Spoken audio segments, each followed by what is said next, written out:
Programa A Caixa Mágica. 100 anos da Voz do Rádio no Brasil. Apresentação: Fernando Mansur e Luiz Carlos Silva.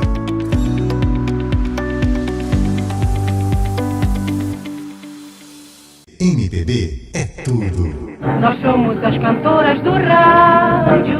Comprei um rádio muito bom, a prestação. Levei-o para o morro, instalei-o no meu próprio barracão. E toda tardinha, quando chego pra jantar, logo ponho o rádio pra tocar. Aumenta o rádio, me dê a mão. E a turma da cidade está sempre com você. Alegria, o papo, a música e muita informação. MPB FM. Alô? Olá, diga-me lá, conte-me tudo, não me escondas nada. Hoje com muita alegria, hein, Luiz? Recebendo aí um craque da música, compositor, cantor, instrumentista e jornalista também. João Cavalcante, Luiz. Como você diz, hoje ele vai ter que contar tudo e não esconder nada. Vamos extrair o máximo possível do nosso João Cavalcante, com certeza.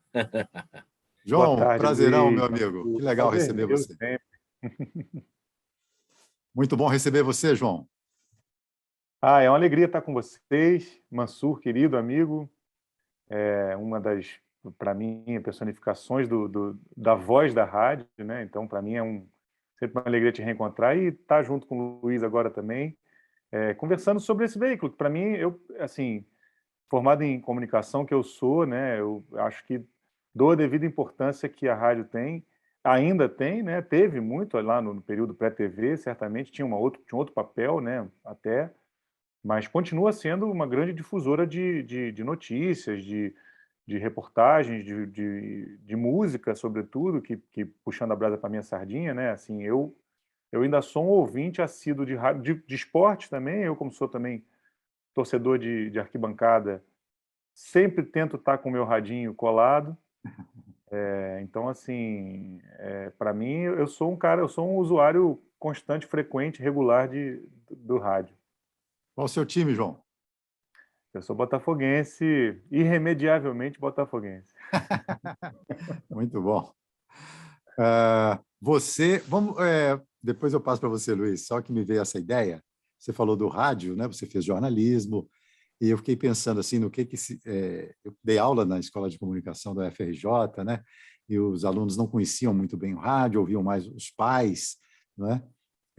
A empregada doméstica, tinha essa coisa de pegar carona. Mas quando eles iam visitar um estúdio de rádio, eles ficavam absolutamente encantados.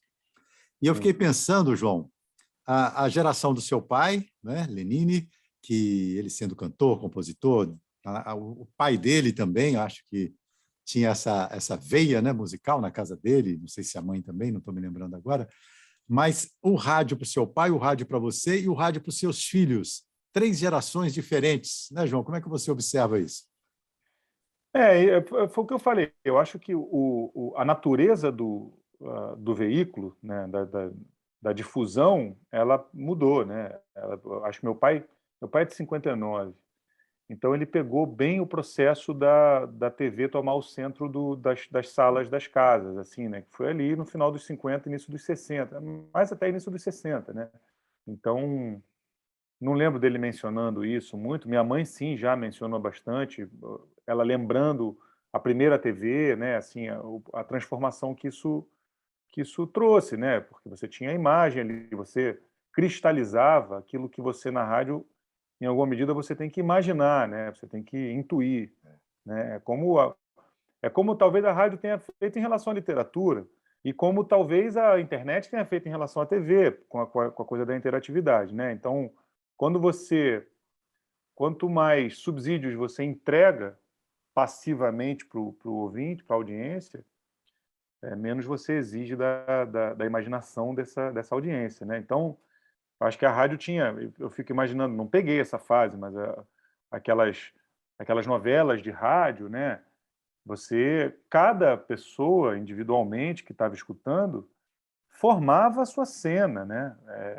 A descrição era uma descrição individualizada. Então, tem um romance aí, tem uma beleza que, naturalmente, esse tipo de coisa perde um pouco de sentido, como comunicação de massas, digo, né, perde um pouco de sentido com o advento da TV. Então, acho que para o meu pai ainda a rádio, e para o meu avô muito mais ainda, imagine, a rádio tinha esse papel. Meu pai conta uma história, sempre contou uma história, enfim, meu avô, para pensar do lado do meu pai, que acaba sendo essa veia de comunicação com a música, né, que eu tenho. Os meus avós paternos, a minha avó era muito religiosa, não muito, depois do mais velha não muito, mas era católica e cristã, com alguma prática, algum fervor, e meu avô foi cofundador do Partido Comunista da Paraíba, era um materialista, assim, né, convicto. Então, e eles tinham uma combinação lá quando meu pai era pequeno, e meu pai conta isso sempre, que a única salvaguarda que os filhos tinham para não ir à missa no domingo, com a minha avó, era ficarem em casa com o meu avô escutando a música. Então, meu avô tinha lá a vitrola, né, o toca-discos, e eles escutavam música, às vezes música de câmara, de concerto e tal, e às vezes música popular. Então, assim, esse exercício de escutar rádio, de escutar discos de vinil naquela época e tal, não sei o que, era um exercício muito comum, né? Porque justamente a TV não era popularizada ainda. Então a rádio, meu pai sempre fala isso, que foi fundamental, porque além de tudo foi uma coisa que criou nele um outro tipo de senso crítico, desapegado um pouco da religião formal e apegado mais nessa religião mística, etérea que a gente tem com a cultura, com a arte, com a música, com o fazer misterioso, né? Então, assim, para mim já foi um outro processo, né? Eu sempre, desde que eu me entendo por gente, tenho TV em casa, né? Mas eu sempre escutei rádio, porque por N motivos. Primeiro, porque eu desde muito cedo andei pela cidade, assim, né? Sempre fui um cara de trânsito pela cidade sozinho. Essas coisas mudaram um pouco, mas eu lembro de eu pegar ônibus com 11, 12 anos, já pegava ônibus. E o rádio sempre me acompanhou nesse processo. Então, eu sempre tinha um rádio me acompanhando, eu ouvia rádio, ouvia música e tal. Depois, pela coisa do Maracanã, e depois do Newton Santos, no meu caso, que sou botafoguense, que eu sempre tentei levar o meu rádio também. Eu via meu tio, que me levava ao estádio, e o meu avô materno agora, que era o botafoguense, que me levava ao estádio e tal. Eu repetia essa prática, né, de ir ao estádio sempre com um radinho. Depois, com o celular, aí você bota o fone, está no celular ouvindo rádio, mas eu fiquei meio dependente da narração da rádio, sabe, da locução da rádio enquanto estou vendo o jogo, como se eu precisasse de uma segunda opinião, sabe assim?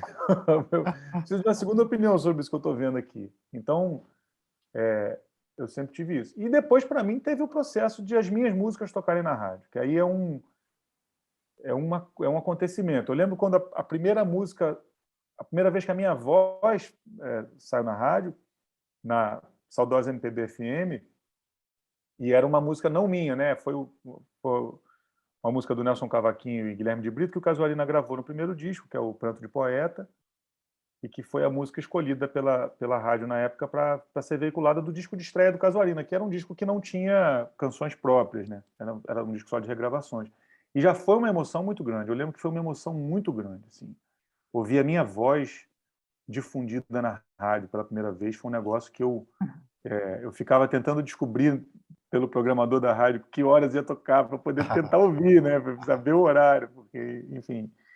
E depois, quando foi a minha primeira música a tocar no rádio, assim, eu lembro que foi também uma emoção muito grande, porque o meu processo como artista, ele só se justifica pelo fato de eu ser compositor. Então, quando a mensagem que eu imaginei lá na minha solidão, ou com parceiros e tudo, mas aquela mensagem que eu imaginei endereçar para alguém, porque acho que o compositor popular sempre quer endereçar sua mensagem para alguém.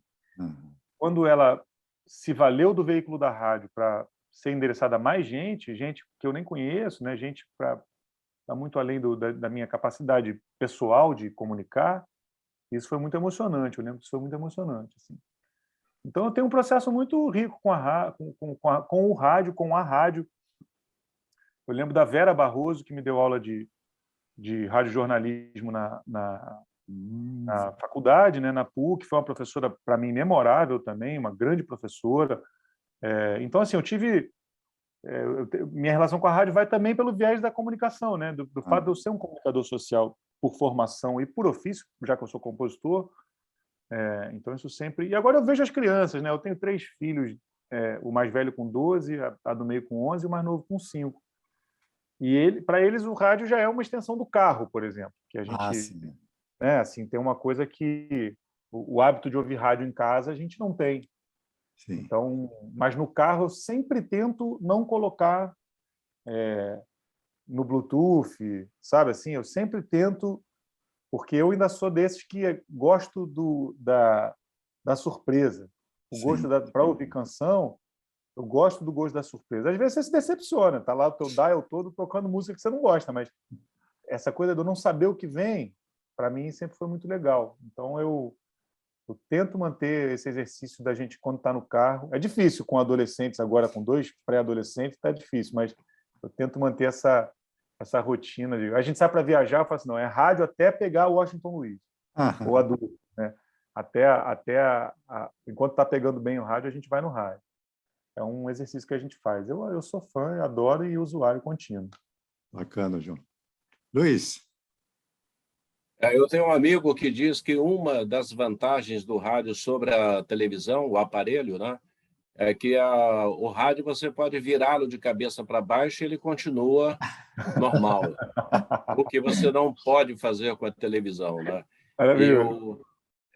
O rádio, essa meninada, né, essa turma aí, essa garotada que está chegando aí, e o rádio ele vai à caça dessa turma, como o João falou, entrou no carro, ligou. Então não adianta, o rádio está ali, não é? E desperta a curiosidade, dependendo da rádio que você estiver ouvindo. Agora, João, pergunta para você. Quando você sai uma música tua, você está ouvindo no carro, por exemplo, você canta junto? Como é que é? Qual é a reação? Depende do que... Às vezes toca uma música que eu queria muito ouvir há algum tempo e não ouço há muito tempo, aí acabo cantando junto também, assim, né? Tem aquela coisa de que santo de casa não faz milagre. Então, normalmente eu fico escutando, eu gosto muito de escutar, assim, né? Eu fico nessa tentativa de ver o que me está sendo oferecido, né? E agora tem esse exercício legal, falando das crianças com rádio no carro e tal, que, por exemplo, se a gente bota numa rádio mais jovem, assim, né, tem aquele repertório mais de música estrangeira e tal, mais jovem, meu filho mais velho já conhece as músicas todas, ele sabe quem canta, e não sei o que, parará. E eu já não conheço nada, eu falo assim, aquela música que toca na academia. Aí começamos uma brincadeira que toca música na rádio, ele fala assim, essa é da academia, pai? Eu falo, essa é da academia. Não, essa não é da academia. Porque é isso, essa música, essas canções mais pop estrangeiras, e também acaba tendo um efeito, que esse sim é um efeito muito bom, que é um efeito contrário, né? Tem uma artista britânica muito conhecida agora, tá no grande momento da carreira dela, que é a Dua Lipa, e que é uma artista que eu tinha ouvido falar ali e tal, não sei o quê, mas nunca tinha sido objeto do meu interesse, assim, né? E foi uma música que eu ouvi na academia, e aí as crianças começaram a colocar aqui... A gente tem um exercício aqui no domingo, parafraseando um pouco o exercício que meu pai tinha com os meus avós. A gente todo domingo almoça junto e a gente faz 2 rodadas de... Cada um escolhe uma música. Aí, normalmente, a gente pega a Alexa, né? Aquela coisa sob demanda, e cada um tem 2 rodadas, né, para escolher. E eu conheço muita música através disso, mas são canções que eles conheceram provavelmente através da rádio, né? Porque como é que vai conhecer? Aí os amigos através da rádio, da difusão, porque a canção popular ela tem isso, e aí os amigos da escola que vão trocando e tal. Então tem todo um processo. Agora tento não cantar junto não, ainda mais quando que é um fenômeno engraçado, né? Que eu falo inglês relativamente bem, mas as canções em inglês eu não consigo cantar. aprendi as letras macarronicamente, hoje em dia eu também não vou reaprendê-las, né? Mas eu tento ouvir e manter isso em dia, assim. Bacana. Você conhece a música Falso Inglês, do Toninho Horta e Fernando Brant? De nome assim, não estou lembrando não, Mansur. É porque o Toninho... contando isso, não no seu caso, que você fala bem inglês, mas na época da juventude deles... Conheço. Lembrei da canção. Que Eles cita cantavam isso, pelo tem umas som. palavras. Sim, é maravilhoso isso, é maravilhoso. Tem uma música dos Beatles, né? From Me to You, que eu não tinha estudado inglês ainda, e eu cantava, né? The two Zemanan met you all, the two Zemanan, what to do? Muito bom, muito bom. Tem uma que toca na rádio direto, que eu não conheço, não sei nem a banda, mas que o refrão fala: eu sou um bananão, eu sou um bananão. Aí toda vez que toca no rádio, eu pego o chefe e falo: aí, o bananão, aí. Muito bom. João, você é carioca? Sou carioca. Carioca. Qual bairro que você nasceu, assim, a sua? Nasci na Glória, né? Na antiga Beneficência Portuguesa, que agora foi reformada e reaberta com outro nome. Mas o bairro onde eu vivi grande parte da minha vida, vivo hoje aqui, que não é nem um bairro, eu digo, é uma cidadela autônoma, né? Que é o Largo do Machado e suas adjacências. Assim, eu nasci na Conde Baipendi, aqui quando pequeno, né, morei na Conde Baipendi, que é aqui paralela à Rua das Laranjeiras, e hoje em dia moro aqui também pertinho do Largo do Machado. Eu não consigo ficar muito longe dessa esfirra aqui, não é um problema. Sensacional. A lixeira é sensacional. É. E eu estou me dando conta que vocês estão no Rio de Janeiro, eu estou em Florianópolis. Eu estou cheio de blusa e vocês aí bem à vontade. Mas o tempo aqui está virando, viu? É? O tempo está virando. Tá. Hoje estava bonito, estava sol e tudo, mas a previsão para o final de semana é de chuva. Só que aí o frio 20 graus, 22, aqui é 14. E a gente afilhado que mora aí em Floripa. Eu tenho um afilhado que mora aí, muito querido. O Arthur, no final do ano passado, eu tive aí, fiquei uns diazinhos com ele. Que bacana, João. Chegando aqui, avisa a gente tomar um cafezinho aqui. Mas eu pensei também na sua formação, as primeiras escolas. Como é que foi esse momento para você, João? O grupo escolar, depois em seguida, né? Eu estudei aqui também, sempre na região aqui, né? Eu estudei, fiz a primeira, o que a gente chamava de primário, né? E até metade do ginásio ali, né? Do fundamental. Eu estudei no Colégio Senador Correia, que é uma escola que hoje em dia é uma escola pública do município, mas num prédio super bonito, histórico que tem aqui. É uma escola bicentenária, né? Que fica na Praça São Salvador, aqui pertinho também, né?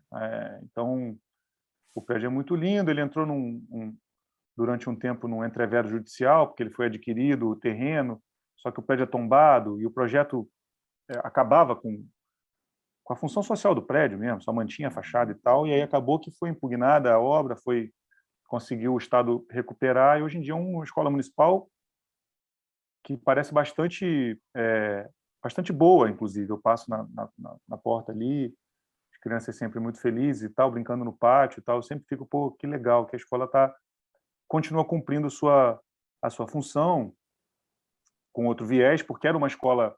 Eu estudei no Senador Corrêa com os filhos do Pepeu e da Baby, né? Moreno Veloso estudou lá, muita gente, essa geração quase, o Pedro Sá estudou lá, essa geração toda de artistas, filhos de artistas e tudo, estudava no Senador, né? Era uma escola muito tida por isso. Tinha festas juninas memoráveis, homéricas e tal. Era uma escola super progressista, né? Construtivista e tudo e tal, que acabou mais ou menos uns 2, 3 anos depois que eu saí da escola e fui para a Éden, que também é uma escola construtivista e tudo, que é onde os meus filhos estudam hoje. Então, esse arco dramático a gente conseguiu concluir, assim. As crianças estudam no colégio onde eu estudei, muitos dos professores também me deram aula, né?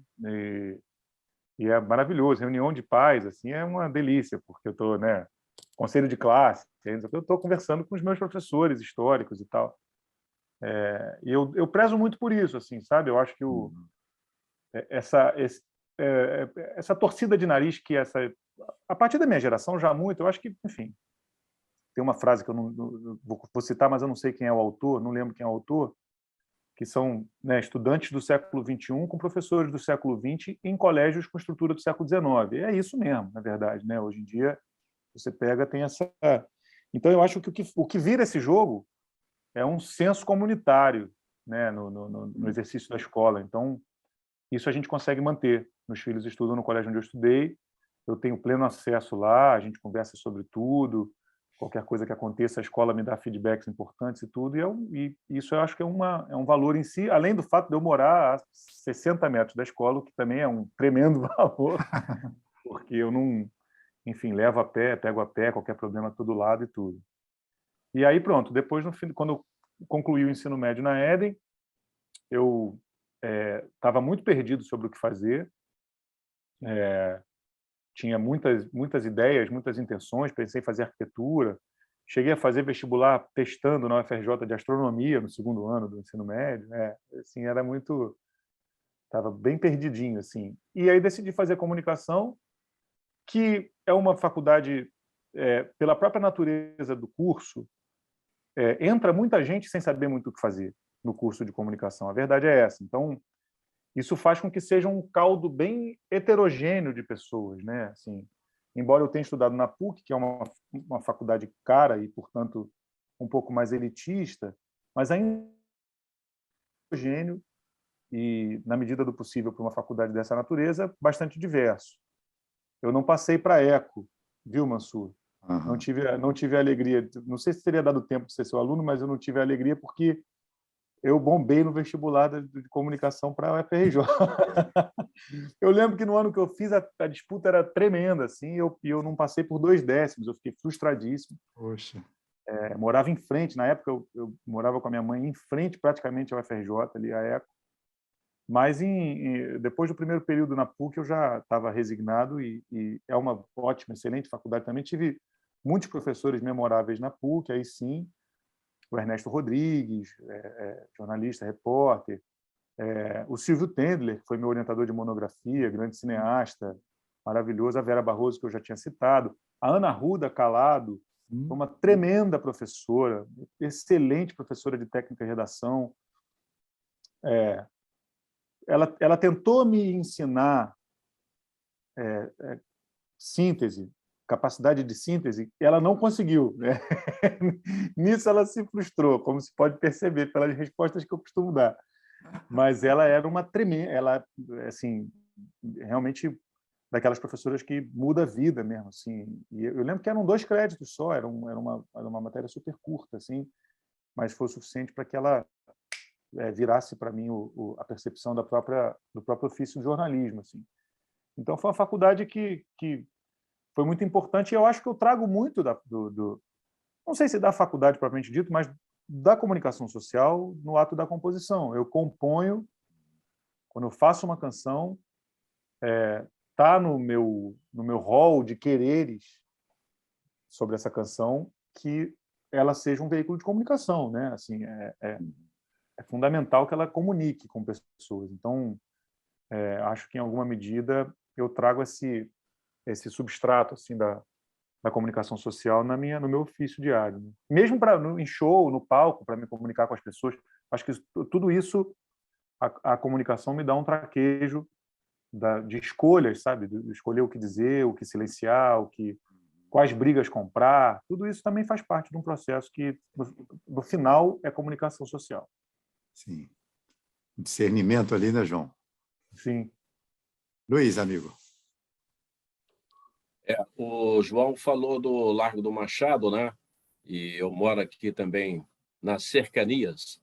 E certa vez, eu acho até que eu já comentei com o Mansur, tem um supermercado grande ali, bem no Largo do Machado, próximo daquela galeria. Sim. E um dia eu estava lá, eu vi Tunay, mas o Tunay era muito amigo do Mansur, mas eu não tinha uma ligação. Aí eu vi o Tunay, eu falei, caramba, cara, Tunay aqui e tal.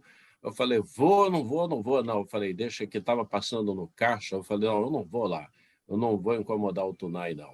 Mas Isso é fantástico, né? Porque nesse vai e vem, as pessoas, às vezes, você está passando, né, passam do teu lado pessoas que você admira tanto, mas você nem percebe, né? Que é um corre-corre tremendo, um corre-corre danado. Essa que é a verdade, né?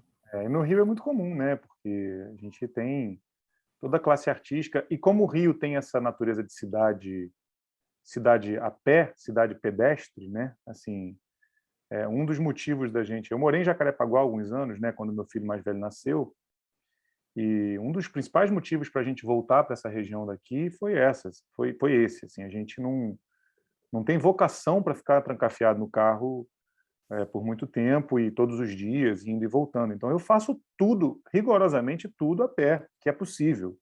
Faço mercado a pé, eu vou... meu filho está treinando agora basquete, eu vou levar o treino, volto do treino levando a pé. Tem que ir ao banco, vou a pé. Tem que, sabe, levar no colégio a pé. E o que não dá para fazer a pé, eu faço de bicicleta. Vai de bicicleta para algum lugar, não sei o quê.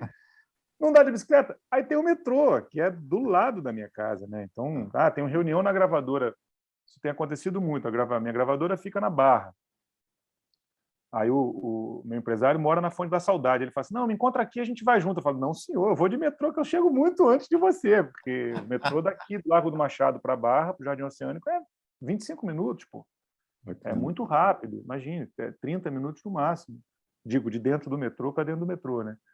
Então, essa vivência da cidade andada faz com que você esbarre nas pessoas. Eu encontro...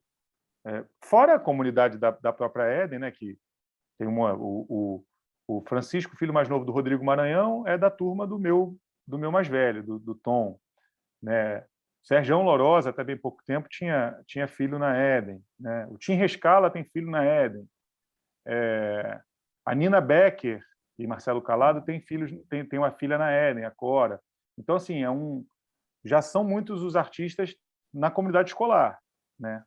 Já é uma escola que tem essa é uma escola de profissionais liberais, né? Assim, em grande medida. E a região tem muita gente assim. E como é uma região muito mais informal do que a região de Ipanema, Leblon, Gávea e tal, você encontra mesmo, que as pessoas não têm esse pudor muito assim, sabe? Elas andam na rua, elas caminham enfim. A gente às vezes brinca aqui em casa, que eu saio no mercado, imagina, com a roupa que eu, sabe? Fala, você é artista, pega a sua imagem. Eu falo assim, cara, eu sou artista, mas eu sou um cidadão, eu sou um vivente dessa cidade, eu quero desfrutar dela sem a frescura que tentam me impor, assim, né? Então, acho que isso acontece bastante, por aqui isso acontece bastante mesmo. E falam com você assim, João? Um fã, um admirador? Falam. Eu acho que o tipo de alcance que eu tenho, as pessoas falam de uma forma muito respeitosa sempre. Assim. Então, e também rompem uma barreira. Quando falam é porque já estão rompendo uma barreira autocrítica, assim, né? De falo ou não falo, como o Luiz falou, falo ou não falo com o Tunai, falo ou não falo e tal. Quando as pessoas vêm falar, eu percebo os olhares às vezes, né? E como eu sou um cara que eu prefiro pagar de maluco do que de antipático. Então, eu saio dando tchau para todo mundo, eu vou cumprimentando. Ainda mais nesse período de máscara, eu cumprimentava todo mundo, eu dava oi para Deus e o mundo. Então, eu acabo dando brecha também. Então, as pessoas me abordam muito. É sempre uma saga. E o mercado, por exemplo, é sempre uma saga, porque eu sempre vou encontrar alguém, e aí você perde a hora e fofoca um pouquinho, conversa uma coisa e tal. E eu acho que esse talvez seja das grandes virtudes dessa região daqui. Assim, quando eu vou à Esfirra, por exemplo, e olha que eu vou bastante à Esfirra, sempre encontro alguém, sempre encontro alguém. Assim, é sempre uma festa. Assim. Agora, meu sobrinho, né, filho do meu irmão mais novo, também está estudando na Éden, então a gente marcou, semanalmente a gente vai um dia, os primos vão lá para comer o árabe. Então, assim, tem uma vivência da cidade que eu acho que é muito rica. Sabe? O Rio combalido e enfim, chacinado né, truculento, claro que sim, não percamos de vista jamais, mas o Rio é uma cidade muito linda, né, e muito rica de vivências. Assim. Então, acho que, na medida do possível, com o devido cuidado, a devida cautela, a devida parcimônia, a gente tem que viver essa cidade plenamente. Com certeza.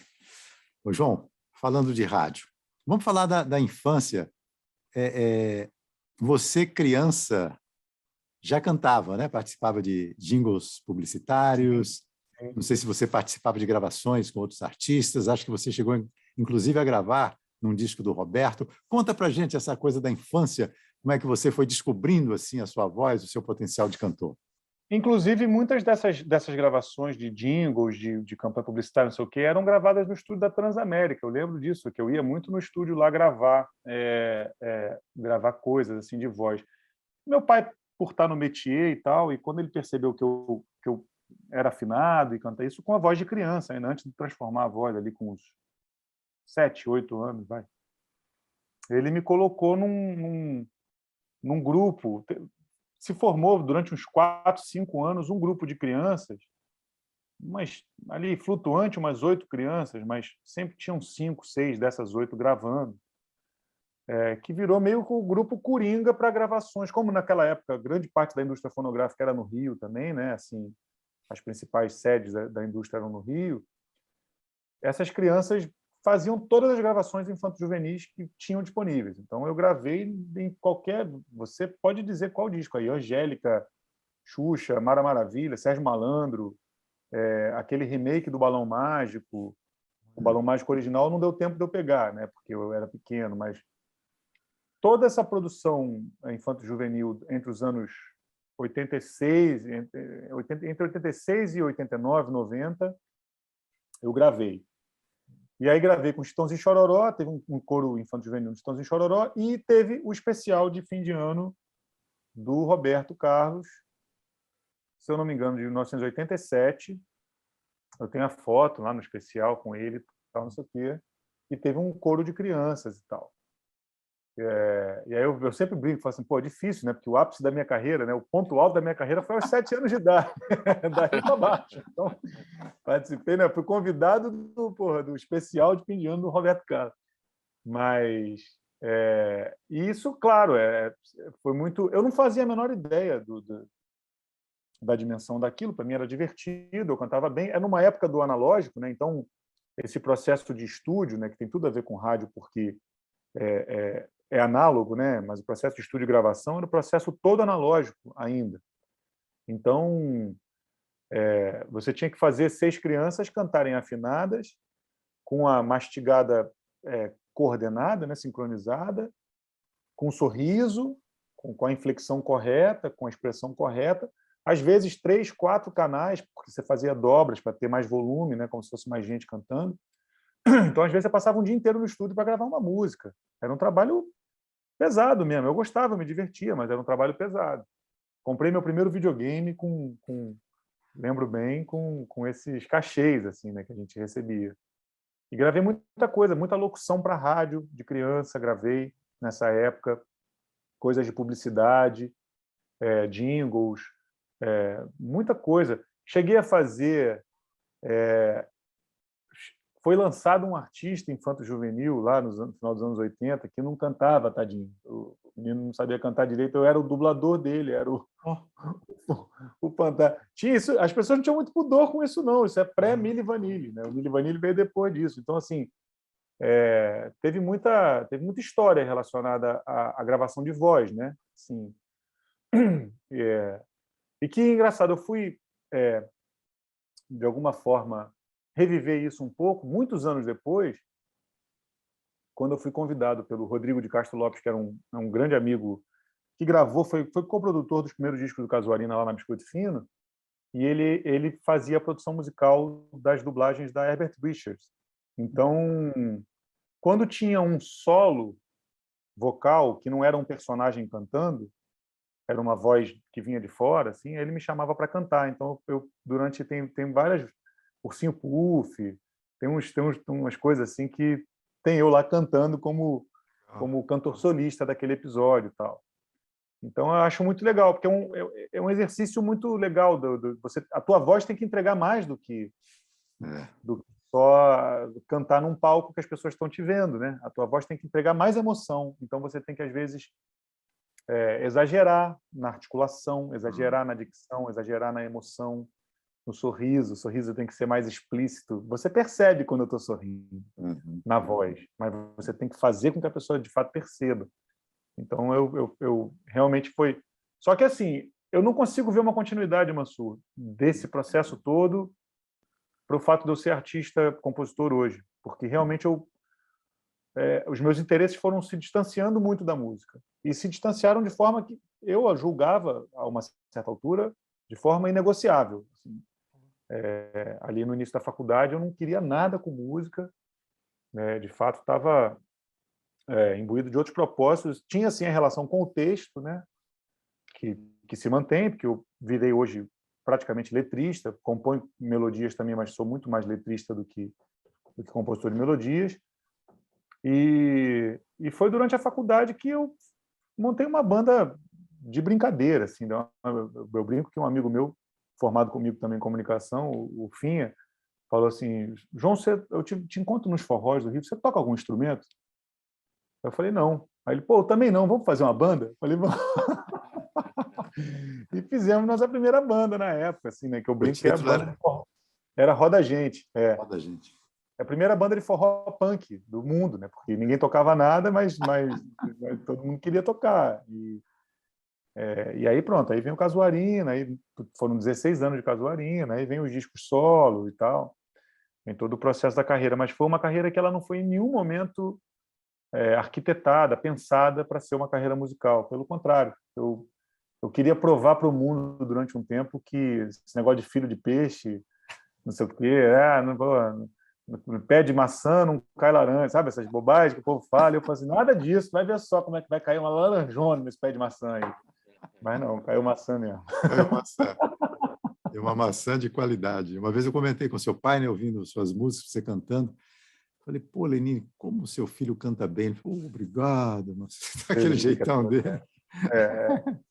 E hoje você, quer dizer, hoje não, já há algum tempo, você e seu pai têm composto juntos, têm cantado juntos também, em especiais, ou músicas de vocês, músicas de outros artistas. Como é que se deu esse encontro dessa dupla, João? Você e Lenine? Pois é, um encontro que poderia ser muito mais natural, as pessoas talvez imaginem ser muito mais natural, mas que justamente pelo fato, enfim, por algum orgulho muito bobo meu também, em um dado momento, mas por eu ter renegado essa filiação, né, pelo menos no que diz respeito ao uso dessa filiação como ferramenta ou como, né, de alguma forma, atalho ou facilitador de alguma coisa, e eu reneguei muito, realmente, assim. E que é uma bobagem, porque não tem certo ou errado, não tem... Acho que a verdade sempre se impõe, né? Eu poderia ser filho de Deus, mas se fosse uma farsa, eu fosse uma farsa, sim, todos somos, mas filho direto, né, com Deus lá registrado no cartório, se eu fosse uma farsa, eu seria uma farsa, sabe? Então, eu acho que tem um momento em que isso me dá acho que a parceria entre mim e meu pai, tanto a gente compondo juntos, quando a gente cantando juntos, quando eu me sentindo à vontade para convidá-lo para cantar num trabalho meu e tudo, não sei o quê, ela se dá quando, para mim, fica claro e perceptível de que era mais uma bobagem minha do que, de fato, um valor em si, esse distanciamento que eu impunha e nos obrigava a ter do ponto de vista artístico, né? Então de 10 anos para cá, a gente cantou junto no segundo DVD do Casuarina, que ele participa, né, o 10 anos de Lapa, em que a gente canta a música do Sérgio Sampaio, lá, o Bloco na Rua. A gente cantou junto num prêmio da música, né? Cantou junto em 2 prêmios da música, na verdade. Muitos anos atrás, que era homenagem à Bethânia, no Canecão. E depois, mais recentemente, o último prêmio, se eu não me engano, antes desse período sem prêmio, no Municipal, que foi homenagem ao Melodia, Luz Melodia. E a gente cantou Congênito. A gente cantou Congênito.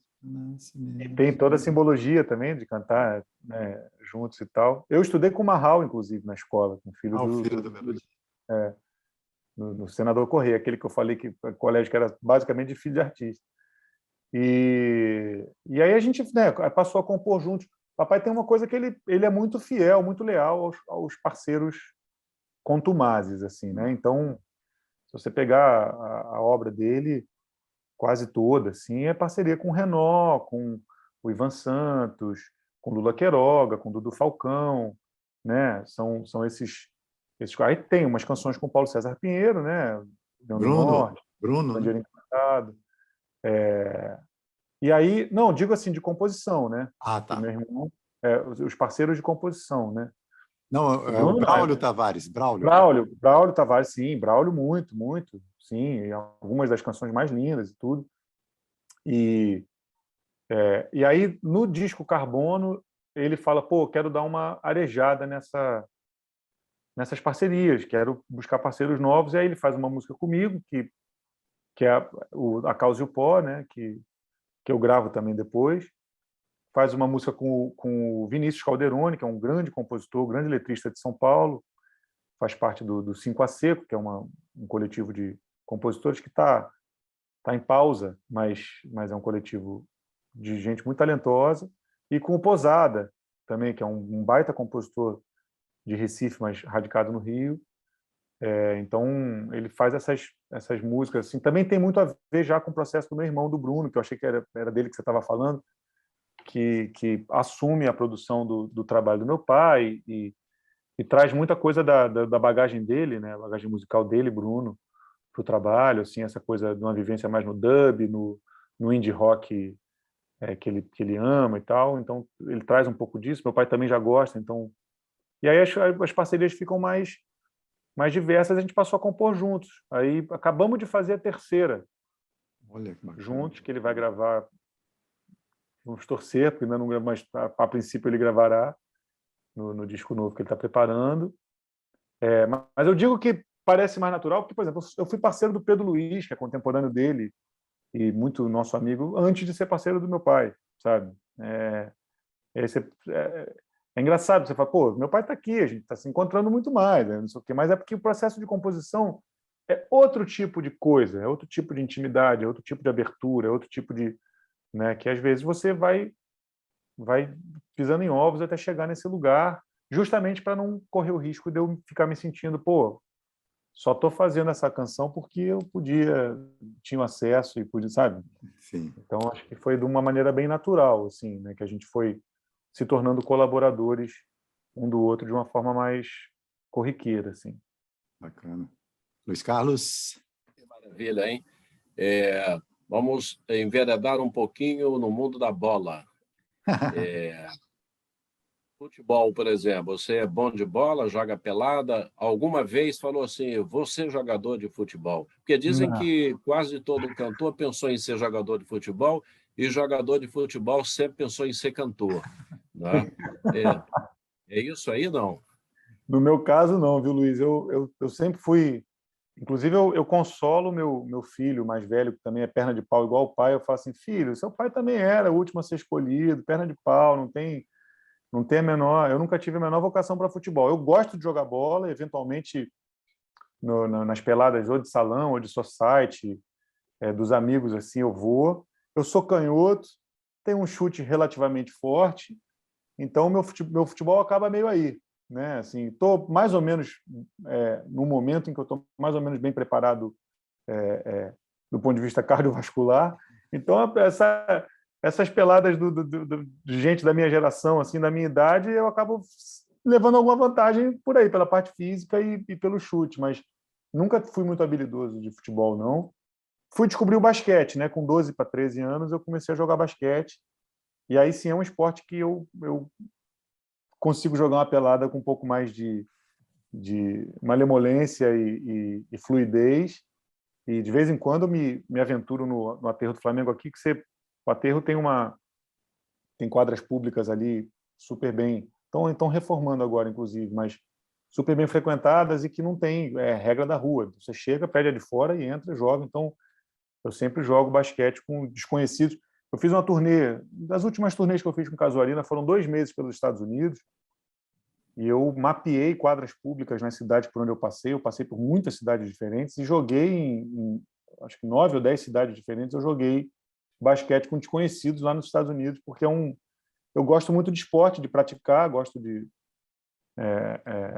enfim, sobretudo esporte lúdico, né? Esporte de competição, assim, como basquete, vôlei, futebol e tudo.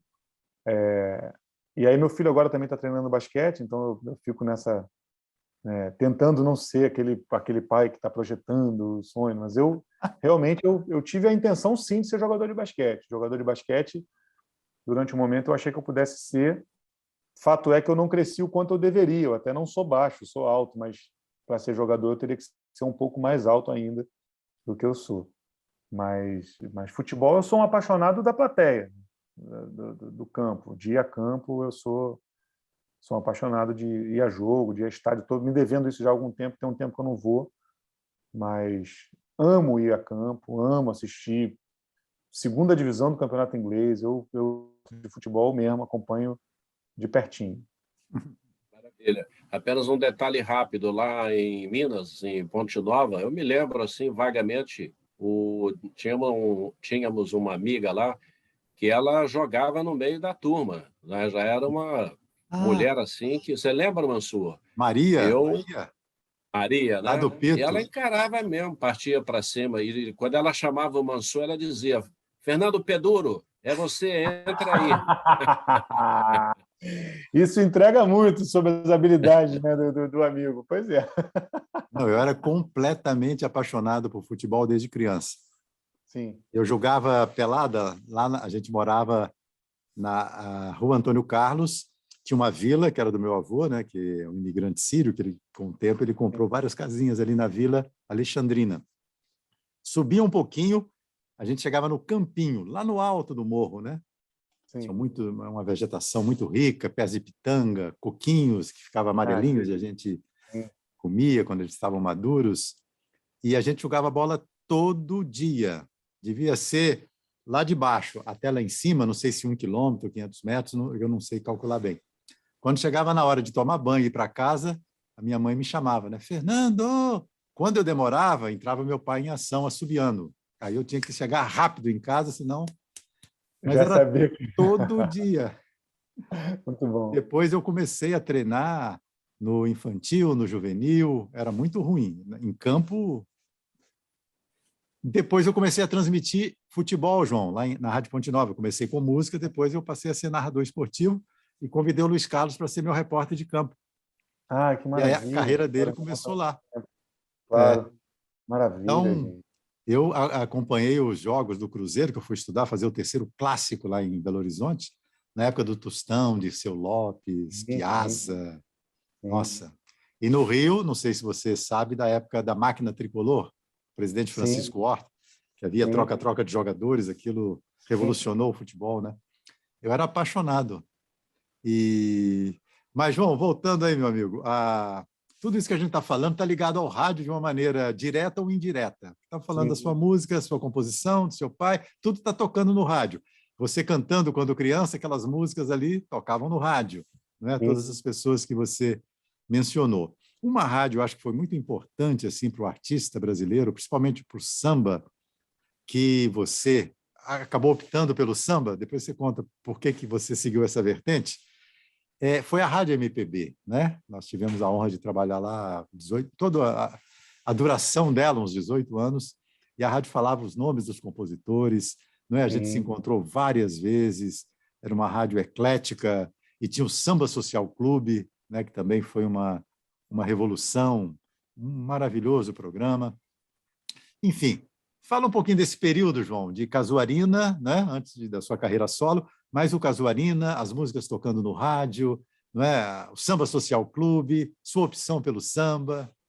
Você sabe, engraçado, Mansur, você mencionar isso, porque eu acabei de ver, me deparei hoje, mais cedo, procurando uma foto aqui que eu precisava, não sei o quê.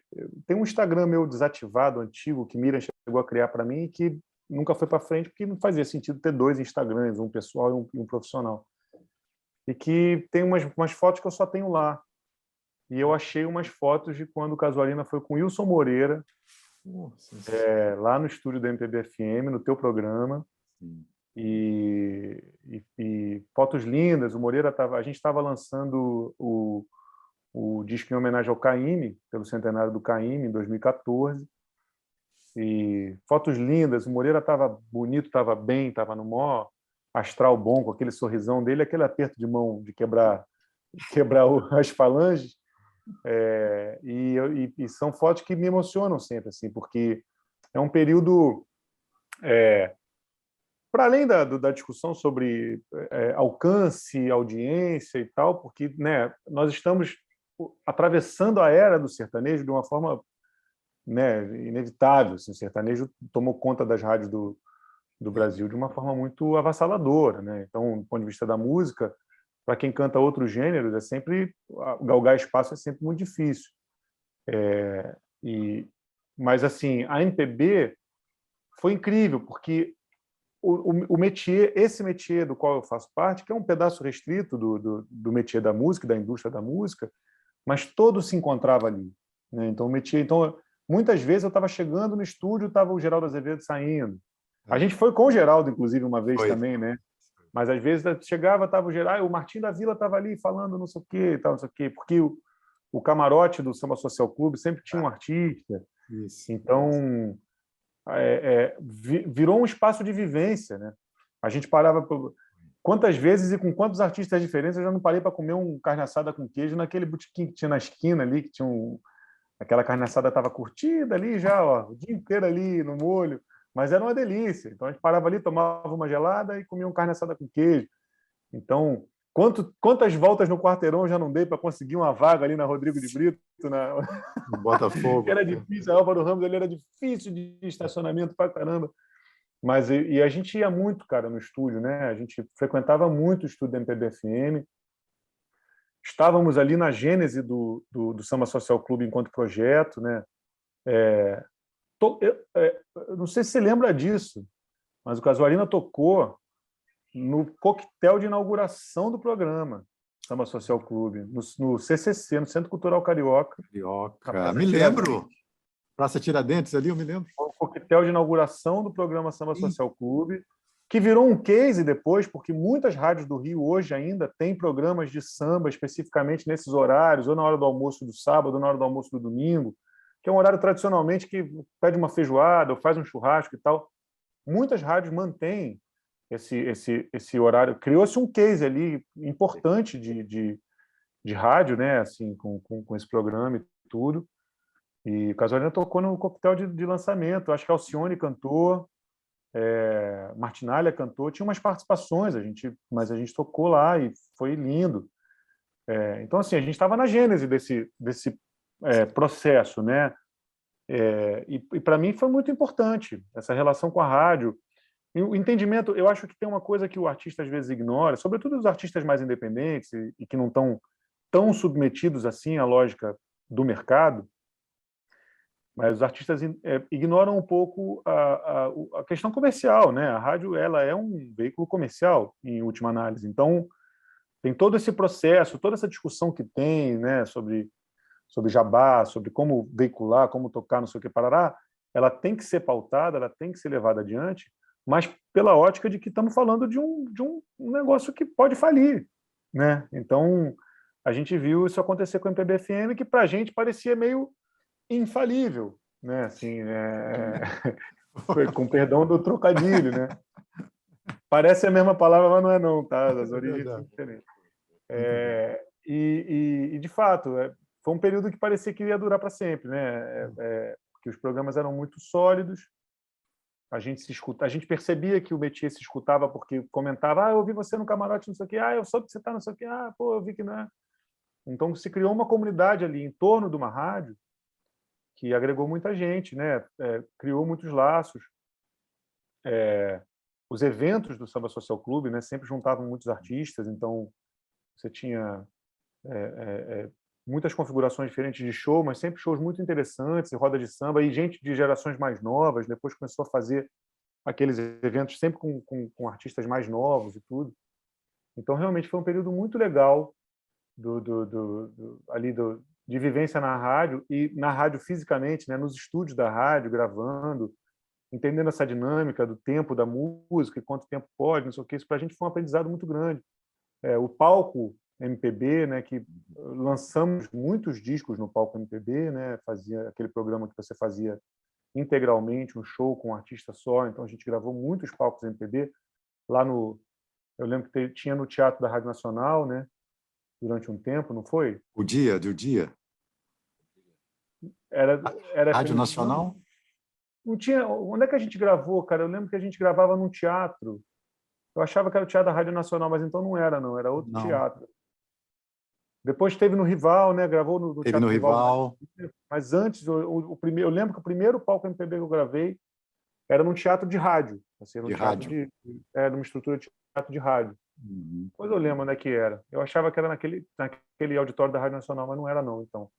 Não, Nacional Mas, não. enfim, a gente realmente foram muitos programas muito legais, né, na MPB FM, e que a gente ficou amigo né, da equipe, dos locutores, da própria Ariane, né, passou a ser uma pessoa relativamente próxima e tal. Então, assim, era uma comunidade de rádio muito, muito legal, voltada para a música brasileira, e que o samba realmente galgou um espaço muito importante ali. Eu lembro que eu brinquei, eu falei isso no coquetel de lançamento do Samba Social Clube. Eu falei assim, dentro em pouco tempo, vocês vão ter que criar um programa numa certa faixa de horário chamado MPB Social Clube, porque a programação vai ser toda de samba. A gente vai tomar conta dessa parada. Eu falei brincando, e acabou sendo um pouco isso mesmo, assim, que eu lembro que ao final da rádio assim, já era uma rádio bastante pautada pelo samba. Foi uma rádio especialíssima. Assim. Tem algumas rádios que marcam, né, de uma forma diferenciada, né? Elas são diferentes das outras, mostram o que veio, e a MPB foi uma.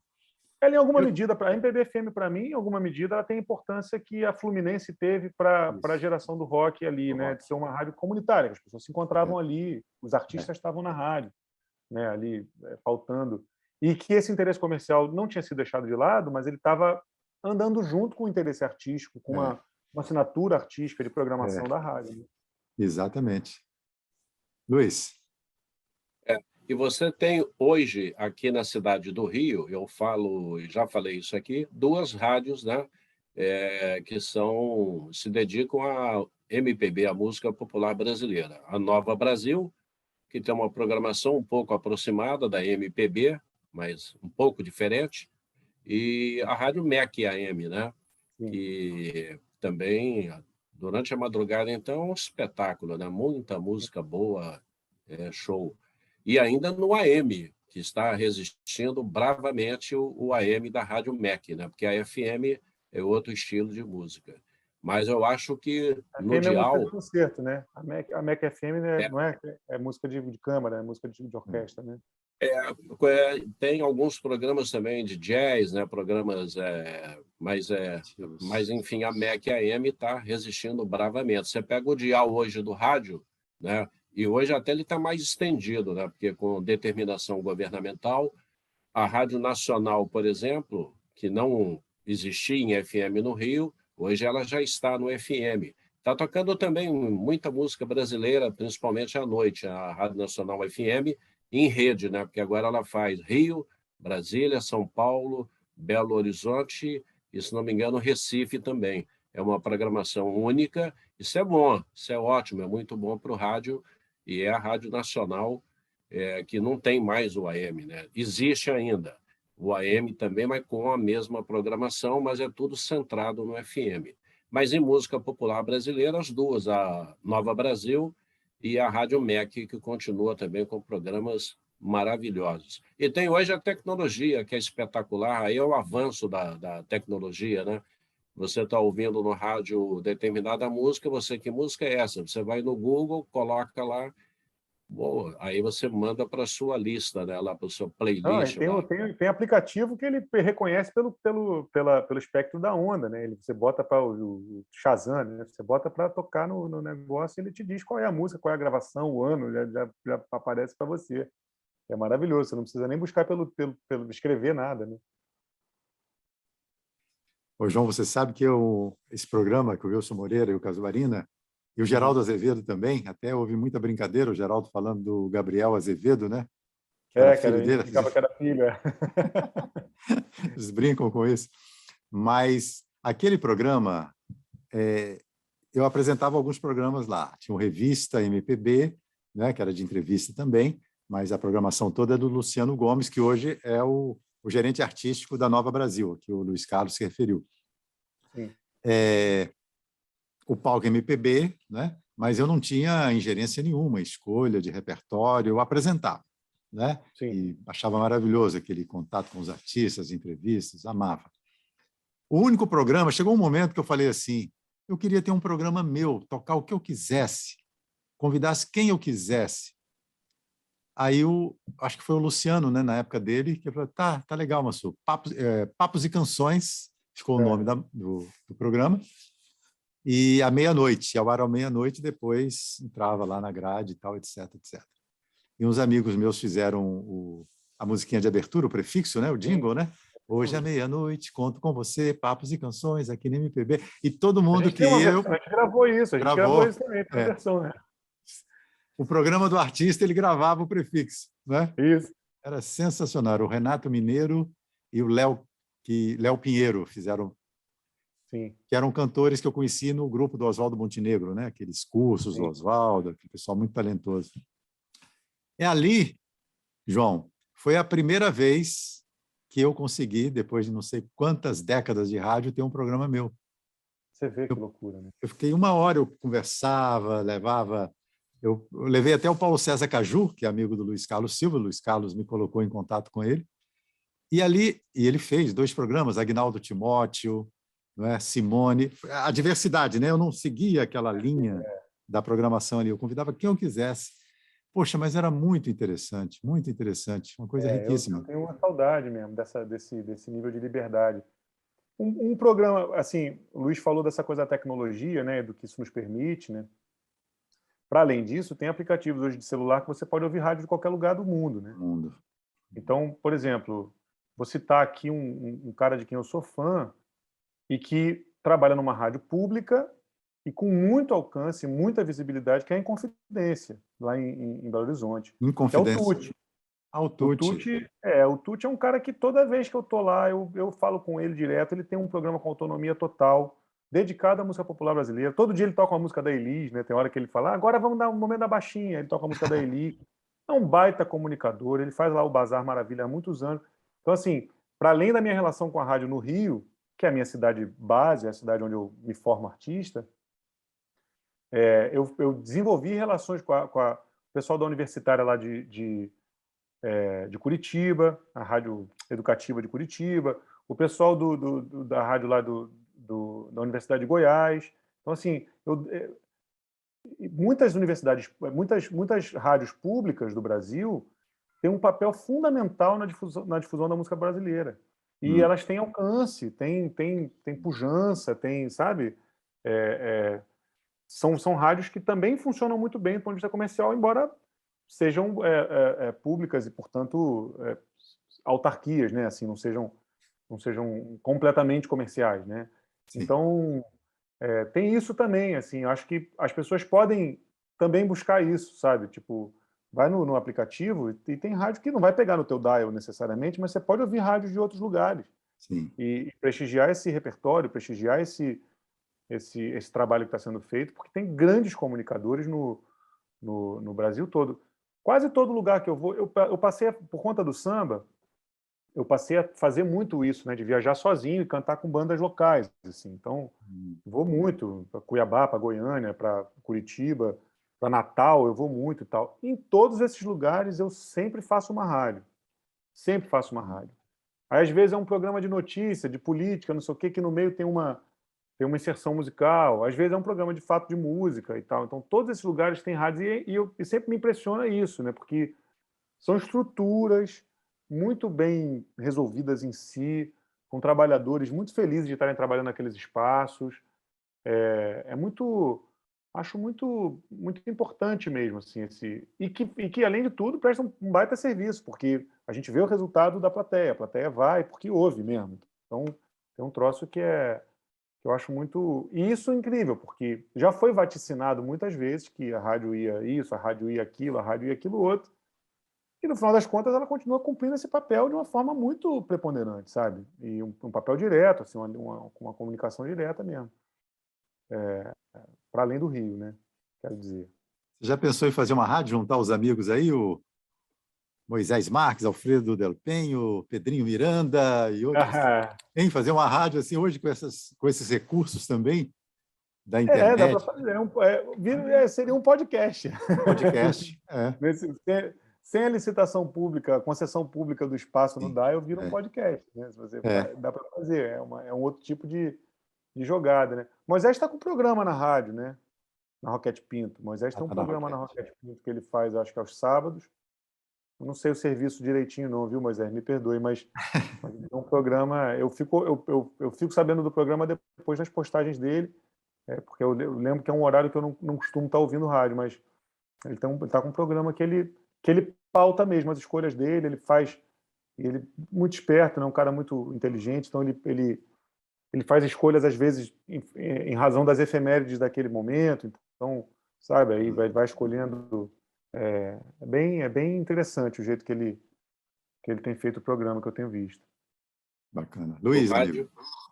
rádio tem muitas histórias também, né? Essa dizem que é lá das nossas bandas também, lá em Ponte Nova.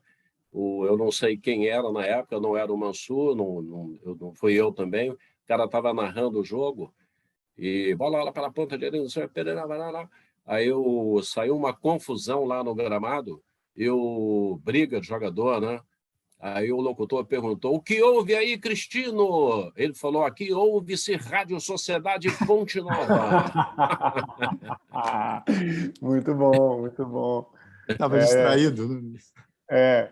Cada um com seu H, né? Ô, João, poxa, histórias maravilhosas, uma alegria muito grande conversar contigo. Não sei se o Luiz teria mais alguma pergunta ou algumas perguntas para o João. O Botafogo, né? Você falou em Newton Santos, essa paixão ela começou, foi com esses craques aí, você não viu, né? Garrincha, Newton Santos. Não vi. Na Eu verdade, estou narrando, o Mansur já falou isso, está terminando agora um livro, Todos os Gols do Zico, eu estou gravando o audiobook, né, com a minha voz, e aí eu observei que a mágoa era muito grande com aquela goleada do Botafogo no Flamengo, 6-0, aquele 6-0 histórico, né? Sim. Quando eles conseguiram devolver, tem lá 4 páginas no livro falando sobre o placar que foi devolvido. Mas, então, a paixão pelo Botafogo. tem uma entrevista do Zico que ele fala: o Botafogo é o cri-cri, né? Acho que, eu não sei para quem que é a entrevista, que ele fala: o Botafogo é o cri-cri. Não ganho. Eu, quando era moleque, torcendo para o Flamengo, não ganhava nunca dele, né? A época do bicho certo do manga, né? E aí, realmente, assim, eu tenho 42 anos. Eu nasci em 1980, no ano que o Flamengo, inclusive, foi campeão brasileiro.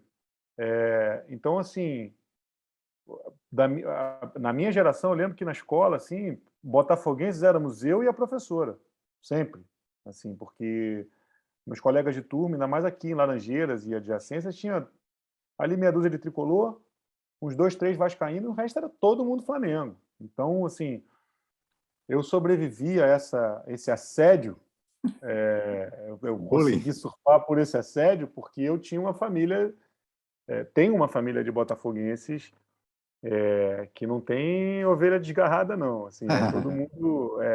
Meu avô foi vice-presidente do Botafogo, foi chefe de delegação do Botafogo muitos anos, justamente nessas áureas épocas. Há muitas fotos do meu avô. Eu não tenho tantas assim, mas consegui digitalizar algumas. Mas há muitas fotos do meu avô com o Zagallo, com o Newton Santos, com o Didi, com o Garrincha. Ele era um pouco mais velho. Meu avô era de 12. Então ele era um pouco mais velho do que eles todos, então ele era uma espécie de pai, o pai de viagem, assim, o pai da delegação, sabe? Era o confidente deles. Deve ter acobertado muita zona que esses caras fizeram também, quando jovens e tudo. Como é o nome Então dele, ele era João? um cara, José Maria Cavalcante Albuquerque. José Maria. Era um nome, ele era a sala de vídeo, a sala de vídeo do Botafogo. Antes do Botafogo recuperar General Severiano, quando era no Morisco ali, a sede, levava o nome do meu avô, inclusive. Mas é sócio grande benemérito do Botafogo, é um sujeito... quando o Newton Santos lança a autobiografia dele, estou falando de uns 12 anos atrás, por aí, o lançamento foi em General Severiano, e eu fui com a minha mãe ao lançamento para pegar o autógrafo, comprar o livro e tal. E aí fui falar com o seu Newton, falei: pô, meu ídolo, Milton Santos, não sei o que, parará. Eu sou neto do Zé Maria Cavalcante de Albuquerque. Coroa para minha cara, fez assim, ó, ficou com o olho cheio d'água na hora, assim. Aí Bacana. depois, quando o Botafogo volta em 2013, se eu não estou enganado, o Botafogo volta para a Libertadores depois de um longo período sem jogar Libertadores. Aí o Botafogo volta para a Libertadores, aí teve uma parte da torcida fez para assistir o primeiro jogo do Botafogo. O primeiro jogo foi fora do Rio. Assistiu o primeiro jogo do Botafogo na Libertadores, eles fecharam uma churrascaria em Ipanema ali e juntaram botafoguenses para ir lá assistir. E tava o Caju, tava Afonsinho, tava o Zagallo, tava Marildo, tava uma galera assim, né? E aí eu também cheguei, tava o Zagallo, o Zagalinho, aí eu falei, pô, Zagallo, eu sou neto do Zé Maria. É quase uma chave de acesso, né? Eu cito o meu avô para esse povo assim, o povo fala, porque isso digo essa geração do Botafogo até 68, 69, né? A geração porque a geração depois, talvez a geração do Caju, do Afonsinho, já não tenha ele tanto assim, como porque ele já tinha saído do clube, né? Já não trabalhava lá diariamente. Então eu tive um avô muito presente. Ele morreu, eu tinha 8 anos, mas foi um cara muito importante na minha primeira infância, foi minha grande referência masculina, assim, meus pais separados muito quando eu era muito pequeno, então eu convivi muito com meu avô, muito intensamente, e ele era muito botafoguense, assim, muito, né, irremediavelmente também. E a família toda também por conta disso. Então, eu sobrevivi aos anos 80, sem virar casaca para o Flamengo, o que é uma coisa rara entre os da minha idade, né? E agora quero gozar das benesses de ter capacidade de investimento, estar montando um time competitivo. Agora quero gozar dessas benesses e quero ver meus filhos gozando dessa benesse também nesse momento. Assim. Então, daí, eu fui forjado botafoguense para nunca mais pensar em outra forma. Ô, João, para a gente terminar, por que se deu a sua opção pelo samba, já que o seu pai tinha uma levada diferente, né? Por que você escolheu essa vertente? Mansur, eu nunca escolhi, na verdade, né? Eu acho que eu sempre brinco isso. O primeiro sambista que eu vi cantando na vida foi meu pai no Sovaco do Cristo, em 1988, ganhando o samba do bloco e puxando o samba durante o desfile na Rua Jardim Botânico. Então, eu acho que tem muita coisa aí, né? Assim, meus pais não ouviam samba, isso é fato. Meus pais, inclusive, ouviam muito pouca música brasileira. Minha mãe ouvia rock brasileiro e tal, e ouvia Caetano, né? O cânone da MPB minha mãe ouvia, mas meu pai em casa basicamente ouvia rock. A memória que eu tenho, eu pequeno, meu pai ouvindo rock. E em algum momento, música do mundo, né? E jazz, rhythm and blues, funk e tal, não sei o quê. Eu lembro ouvindo, quando eu ouvi Parliament, né, o George Clinton, né, primeira vez, assim, ele botou para eu ouvir, eu falei, meu Deus. Meu pai ouvia muita música negra americana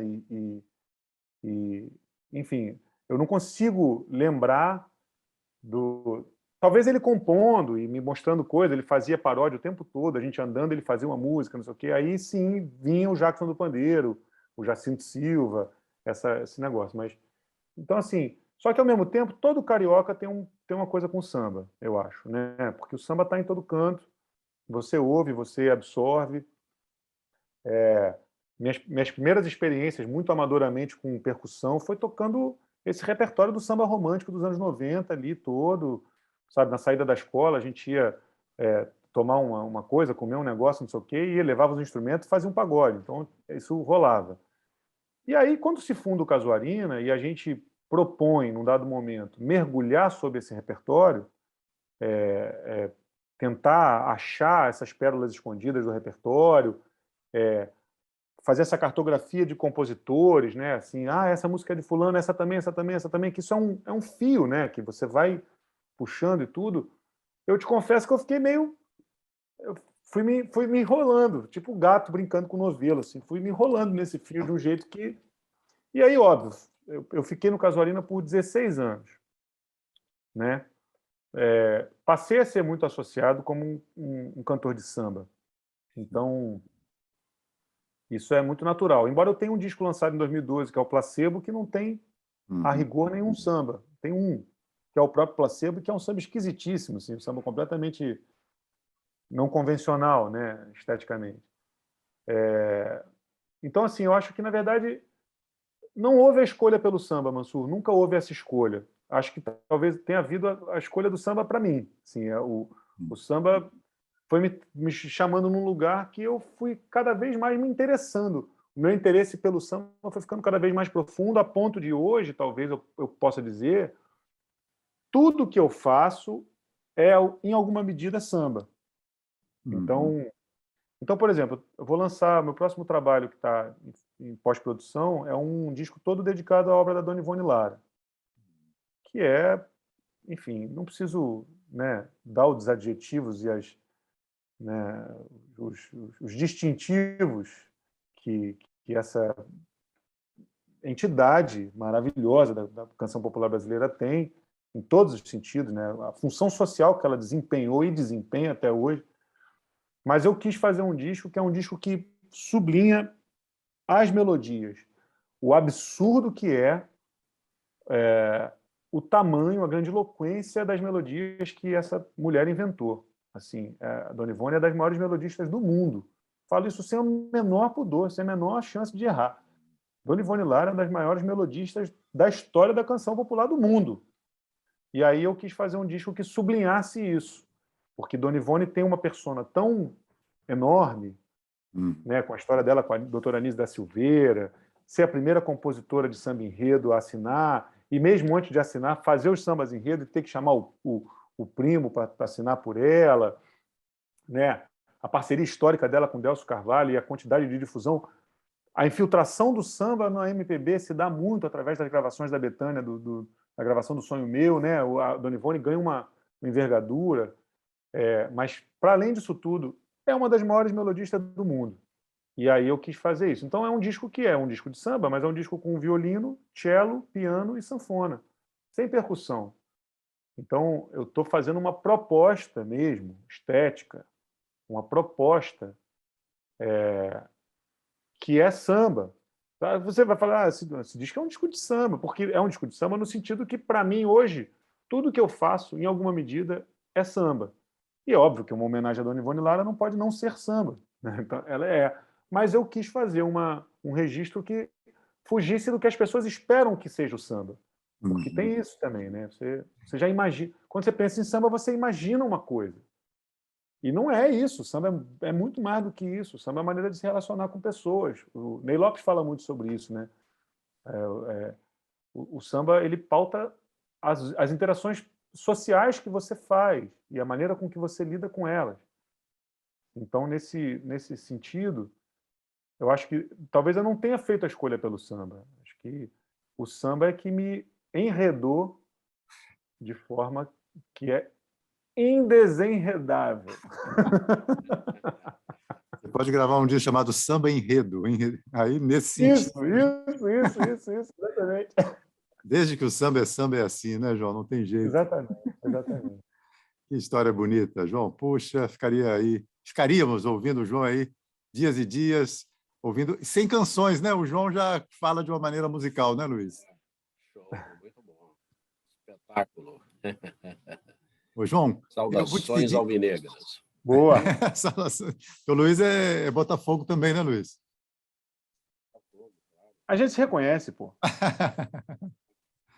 Eu tenho um neto que no metrô, pai vascaíno, mãe tricolor, no metrô ele com a camisa do Vasco e disseram para ele: que bacana, você é vascaíno. Ele: eu não sou Vasco.